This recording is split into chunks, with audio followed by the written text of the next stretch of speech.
E acho que essa relação, ela é mais forte do que uma eleição, entende? Acho que o campo político, ele sinaliza 2020, mas tem que olhar principalmente para 2022. 2022 nós queremos recuperar os espaços de governo, voltar a ter um presidente do Brasil com a ligação com o nosso campo político, com as políticas sociais que defendemos, com a geração de emprego. Quando a gente olha aqui para o Recife e vê o que aconteceu desde que tiraram a presidenta Dilma, lá no conteúdo nacional, quantos mil empregos se perdeu só na região metropolitana aqui do Recife, com aquele negócio de esvaziar os estaleiros, as grandes obras que foram construídas no governo de Lula, no alinhamento aí com o governador Eduardo Campos. Então, acho que é uma relação que ela tem que ser mais forte do que isso. Foi isso que eu quis dizer naquele momento, mas é evidente que respeitarei a decisão que for sendo tomada tanto do PT como do PSB, se por um acaso viesse essa decisão. O nosso líder no partido aqui é realmente o senador Humberto, é a maior liderança do nosso partido no Estado. Eu respeito muito a liderança dele e respaldo, porque foi o senador mais votado de Pernambuco. É uma prova que tem um reconhecimento do povo, teve um respaldo e a gente precisa valorizar isso. Odaci, a gente teve a oportunidade de fazer uma entrevista com Lucas Ramos. Ele concedeu essa entrevista na semana passada ao blog, e nessa entrevista ele falava que estava muito preocupado porque estava havendo uma espécie de boicote, é o nome dele, internamente no PSB, para favorecer uma eventual aliança entre o PSB e o PT, essa que o senhor está defendendo aqui de viva voz. Ele estava um pouco chateado, mas disse que não ia sair do partido porque tinha que defender Petrolina, tinha que defender a história do PSB lá, inclusive porque lá atrás já tinha sido também vítima de uma alteração nesse sentido para abrir espaço para Miguel, ele foi passado para trás lá atrás. Então, a questão é, o que é que existe de concreto nisso? O senhor vai ser beneficiado por essa negociação? Não vai? Não tem? Alguma coisa da cabeça dele? O que é que há de concreto nisso? Veja, o governador esteve em Petrolina não faz muito tempo. Uma semana. E o governador fez um ato muito forte no dia do aniversário priorizou a ida no dia do aniversário do deputado Lucas, valorizou a liderança. Todos nós entendemos a importância dele e não queremos tirar a importância do deputado Lucas de maneira nenhuma. Acho que a gente precisa construir o futuro. Ele é muito jovem. Como hoje você tem os dois representantes na Assembleia Legislativa do lado da bancada de sustentação ao governador, a do Cicleide Amorim, que foi a deputada que teve a melhor votação no nosso campo político, e depois veio o segundo, foi Lucas, sendo que dos 3 deputados, então você tem 2 deputados de situação e um deputado de oposição. Eu acho que precisamos construir isso. A eleição é um projeto. Vamos, o caminho qual é? O PSB vai ter uma candidatura, certamente que eu irei respeitar. É possível uma aliança pragmática, sem PSB ser no primeiro turno?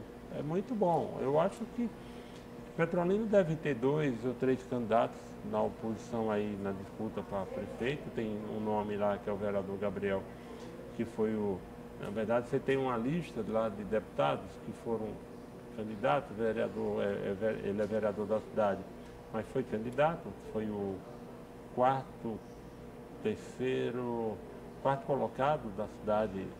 Depois veio o deputado Lucas, que foi o 5º na cidade, e tem a Lucia, que também foi candidata a deputada, foi a 3ª colocada, eu digo na votação geral. E acho que esses personagens, quando eles buscam participar do dia a dia da eleição, da disputa eleitoral, é normal isso que está acontecendo. O que a gente precisa é construir, não passar recibo. Eu acho que não tem uma discussão, por exemplo, eu e o deputado Lucas, estou aberto na hora que o deputado quiser conversar, eu tenho disposição de conversar com o deputado Lucas, o deputado Gonzaga Patriota, são 2 deputados do Partido Socialista Brasileiro, que tem votação em Petrolina, que é eles 2, e a deputada dos Credes, a nossa presença, que foi o deputado federal mais votado da cidade de Petrolina, graças a Deus. O senhor apoiaria o Lucas? Desculpe interromper. Se fosse uma construção dentro dessa aliança com o PSB. Não teria nenhuma dificuldade. Por quê? Porque acho que é melhor nesse momento. É a primeira experiência de segundo turno em Petrolina, mas você, se tiver, não, só vai ser Odaci o candidato. O senhor lembra de algum salmo para acalmar o coração? Tem uma série de palavras, entrega teu caminho ao Senhor, confia nele, o mais ele fará. Então ele é quem define no final, meu amigo. Pronto, Cássio, vai lá. Só para a gente contextualizar um pouco quem está nos assistindo, o Odaci, na última eleição, ele realmente ficou na frente na disputa, não se elegeu, né, Odaci, mas conseguiu 30 mil votos. Fernando Filho ficou em segundo ali, com 26 mil, Gonzaga ficou em torno de 20. E na disputa para estadual, o Lucas conseguiu 10 e a sua esposa, que se elegeu deputada, conseguiu cerca de 14 mil votos. Então são esses números que respaldam, de certa forma, a sua candidatura. Agora, minha pergunta, Odaci, ela vai em cima de quantas candidaturas a oposição tem que ter em Petrolina. Há uma discussão se o bloco de oposição deveria se unir para tentar vencer o atual prefeito Miguel, ou se várias candidaturas no primeiro turno seria a melhor opção. Como é que o senhor enxerga? Eu acho que o ideal em Petrolina, mas é evidente que as pesquisas podem mostrar isso com mais clareza, seria aí 2, 3 candidaturas na oposição. Para fracionar o voto, né? Mas não 3, 4, 5 candidaturas. Eu acho que se você enche Petrolina de candidatos a prefeito, pode estar dizendo ao eleitor de Petrolina que a eleição está decidida. Tá? Eu acredito que nós vamos ganhar a eleição em Petrolina. Essa disputa de Petrolina, ela vai ter... O prefeito, ele é um pouquinho envergonhado de se colocar como aliado do presidente Bolsonaro, e eu acho que até os eleitores de Bolsonaro certamente olham para isso. Mas a disputa de Petrolina, eu fui prefeito 2 anos, e eu quero debater no momento oportuno, mostrar o que a gente fez com 200 milhões por ano, que era a receita de Petrolina, e 238 milhões por ano, em 2008, e comparar com a receita que está prevista esse ano de 960 milhões. Na época a gente tinha um hospital do Malan, que era um hospital de urgência e emergência, era maternidade e era municipal. Abrimos o hospital de traumas, um hospital regional municipal, e abrimos um hospital de pronto atendimento também no município. Hoje toda a saúde de Petrolina é cuidada pelo Estado. A UPA é o Estado que banca, o hospital do Malan, materno infantil é o Estado, e o hospital universitário, que foi inaugurado na nossa época de prefeito, é da universidade, através da EBSER. Então o município tem uma receita forte de recursos e, no entanto, não está cuidando da saúde. Está segurando uma casa de parto municipal, enquanto do outro lado de Petrolina, que tem Juazeiro, o município tem uma maternidade desde já uns 8, 10 anos.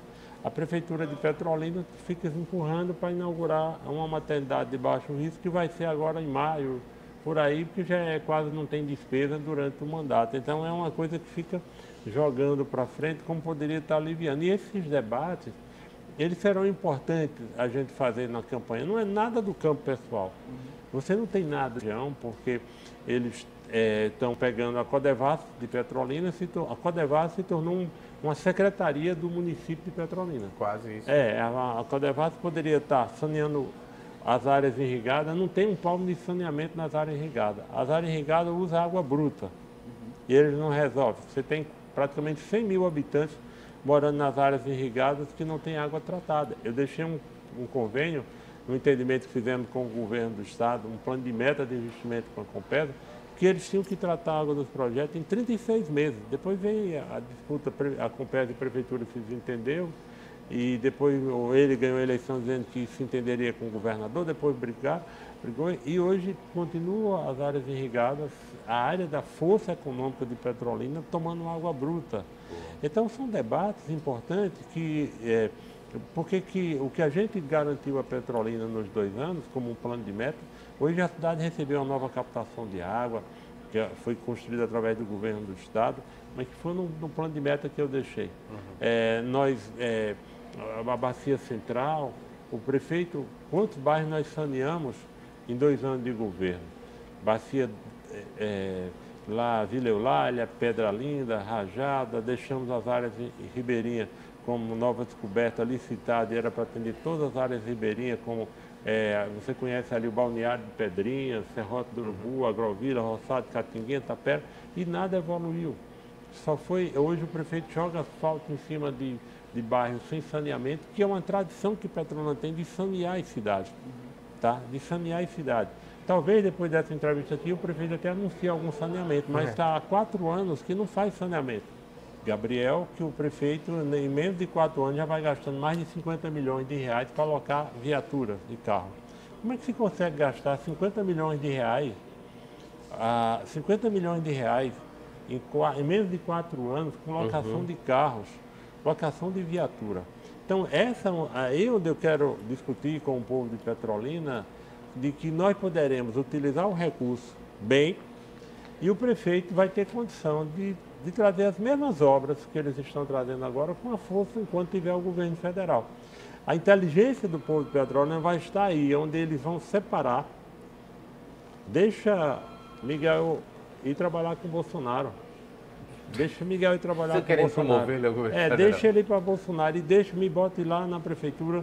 Você vai ver que a cidade não vai sentir, ela vai ter outra força. Hoje, os recursos de Petrolina são ofuscados com os recursos de Brasília e isso está prejudicando as outras cidades. Na hora que o eleitor de Petrolina, que é inteligente, fizer esse ajuste, nós vamos fazer muito mais, que o dinheiro da prefeitura vai aparecer. Jamais eu vou gastar 50 milhões de reais em locação de carro em 3 anos e pouco. Mas é muito inusitado. Normalmente os candidatos pedem ajuda federal. Mas eu vou do mesmo jeito. Eu vou buscar, Jamildo. A gente vai buscar o dinheiro federal.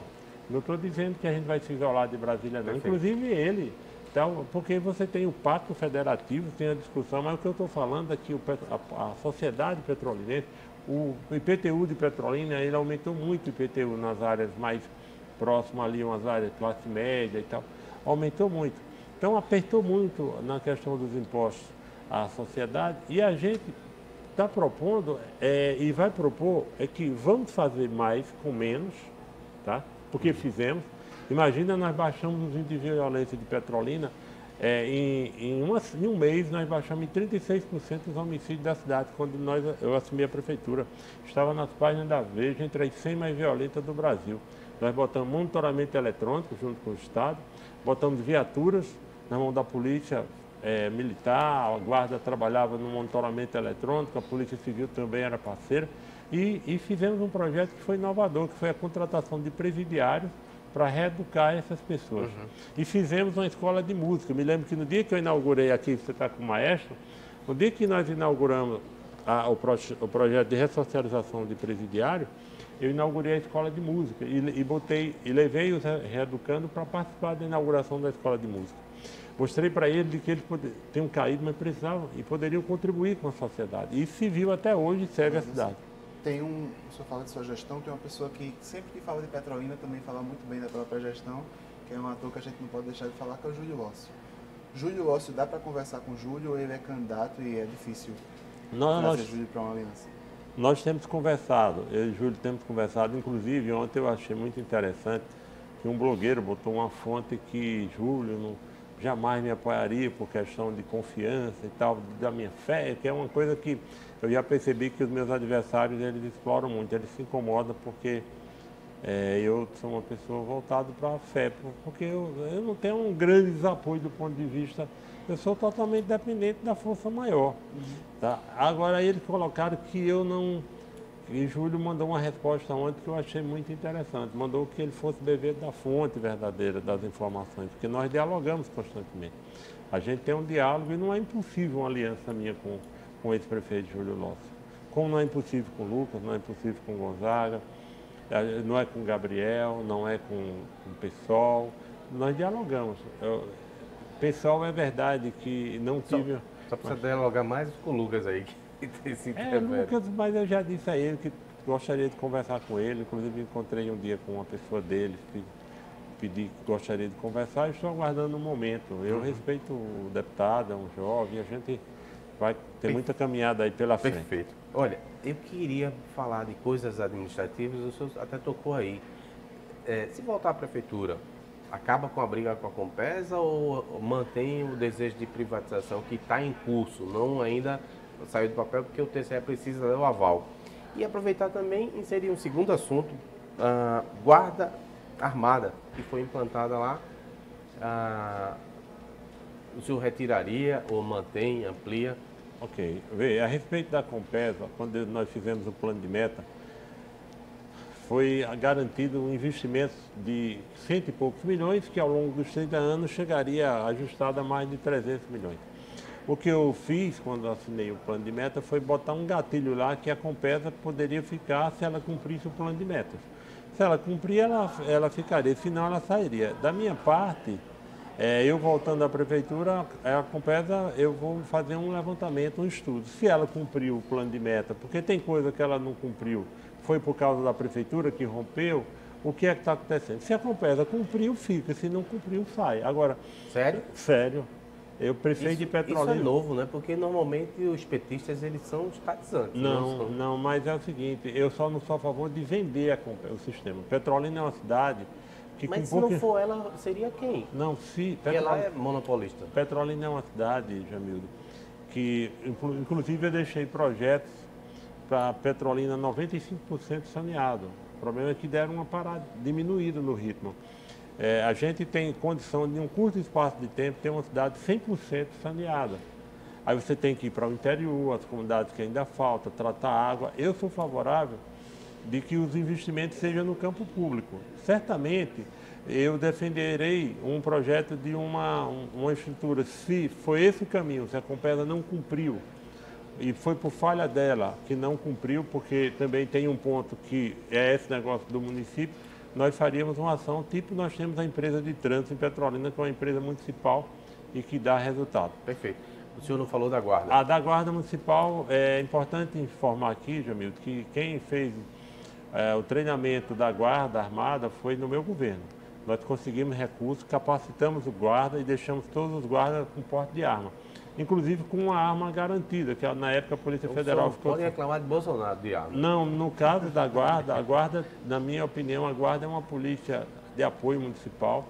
Os guardas de Petrolina têm um trabalho espetacular e foram eles receberam o direito de ter o porte de arma no meu governo. Inclusive a arma não deu tempo de chegar, mas nós conseguimos na época uma doação com a Polícia Federal de revólveres. E estavam comprando algumas pistolas Taser, que a ideia era ter o Taser para isso. E a gente fazia uma integração polícia militar com a polícia, com a Guarda Municipal. Taser não mata, né? A Taser, né? Taser não mata. Na época, mas também o guarda pode ter pistola na cintura. Eu acho que a gente tem que saber ter equilíbrio com as coisas.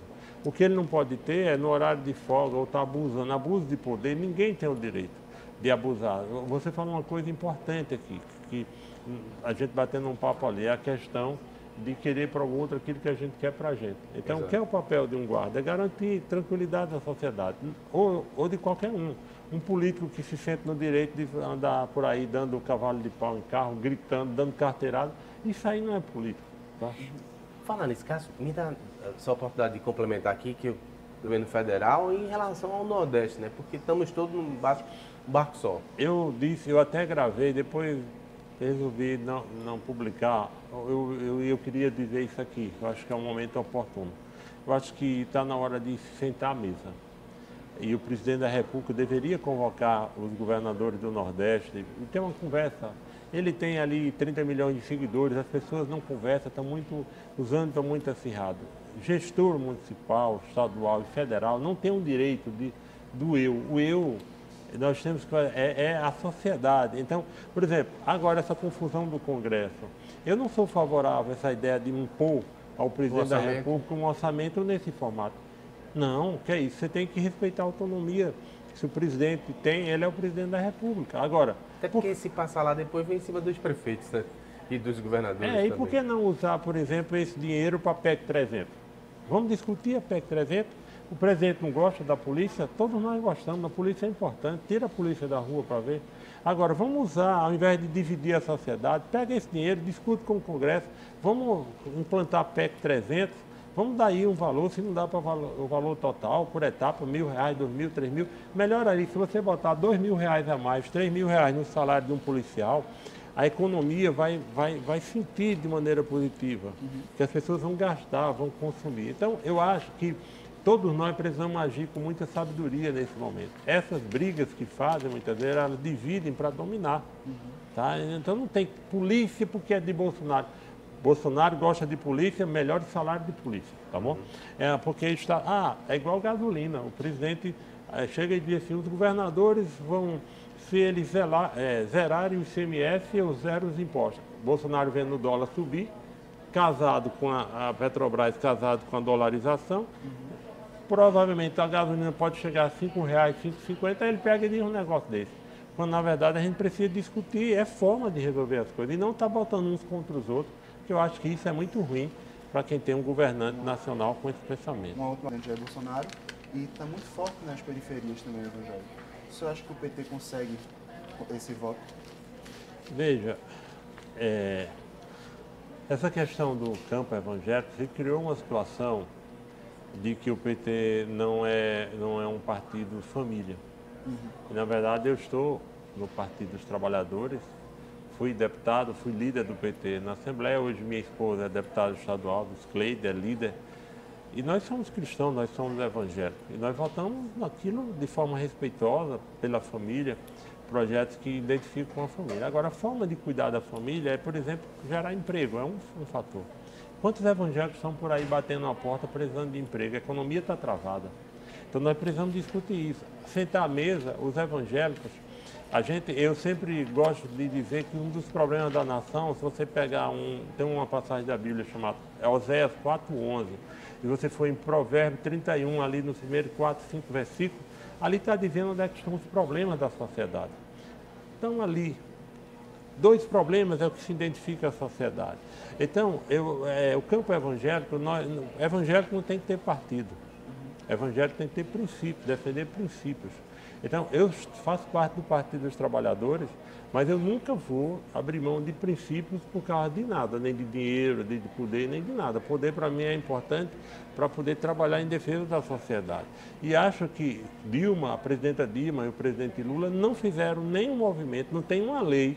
Você diga, essa lei do presidente Lula, ela depois contra a família. Essa da presidenta Dilma, depois contra os evangélicos. Primeiro, nós somos defensores do Estado laico. Nem o kit gay? Nem o kit gay não teve. Tá? Nem o kit gay não teve. Quer dizer, se criou uma história. E nós precisamos ter muito cuidado para não ficar... eu estou aqui, não quero julgar ninguém, mas quando alguém chega e inventa uma história, um fake news, olha, mandam cada coisa, esses dias, aí eu confere lá, cada fake news, porque Lula é contra a família, é a favor do aborto. Se fosse assim, se eu fosse explorar a questão evangélica, por exemplo, o presidente Bolsonaro, é o homem de Deus, é o homem da família. Não estou aqui mexendo, mas se eu fosse olhar por esse lado, mas como? Se muitas igrejas aí, Bolsonaro, a mulher dele ficou velhinho, trocou por uma mais nova, teve a segunda, trocou por uma terceira. E o evangélico, quer dizer que se fosse Lula, é esse, e o presidente, porque trocou 3 mulheres, mas ele é da direita, ele é do A, do B, do C. Então, isso são discussões que cristão tem que orar. Eu tenho que orar, inclusive, pelo presidente Bolsonaro. É meu dever como cristão. Permita-me dizer, inclusive aquelas pessoas que podem pensar, mas toda autoridade ela tem que receber as nossas orações. Então, é o presidente do Brasil. Para não fazer besteira, né? Para a gente andar em paz com ela. Falando em fazer besteira, a gente está quase terminando, eu vou fazer 2 perguntas numa só para ver se eu enrolo o Beta. Olha, não sei se isso é treinamento ou é só uma coincidência, mas eu dei uma entrevista aqui quase meia hora e não citou o nome do Miguel Coelho. Vou perguntar, qual é o principal problema da gestão Miguel Coelho? E aproveitar a segunda o senhor foi deputado, sua senhora é deputada hoje, e tem uma licitação bastante polêmica na Assembleia para alugar uns carrões SUVs, né, da Toyota, para poder renovar a frota e os parlamentares andarem no carrão. O senhor aprova essa licitação? Não aprova? Já acrescentando aqui, talvez o senhor não tenha conhecimento, acabaram de cancelar. Cancelaram porque a pressão da sociedade desde domingo, que foi divulgada no blog, acharam por bem dar uma recuada. Inclusive ontem os primeiros deputados começaram a dizer que não queriam esse carro. Veja, falando sobre o prefeito, eu acho que o prefeito poderia ter feito mais pelo social. Tá? Esse ano, por exemplo, eu estou esperando uma chuva de mutirões de cirurgia, de não sei o quê, mas a última mutirão que ele fez foi no ano da eleição. Estava nas comunidades do interior fazendo movimento de saúde, de exame de vista, cirurgia de vista. Até tem um grupo de... Então, eu acho que o prefeito ele não priorizou a saúde de Petrolina. E esse ano, Aí pode ser que tenha alguma coisa por ser um ano eleitoral, mas nós só tivemos um movimento desse há 2 anos, em 2018. Então acho que ele, que não tenha nenhum hospital, a casa de parto deveria ter sido inaugurada no primeiro ano de governo dele. Petrolina nasce mais de 600 crianças por mês no Hospital Dom Malan.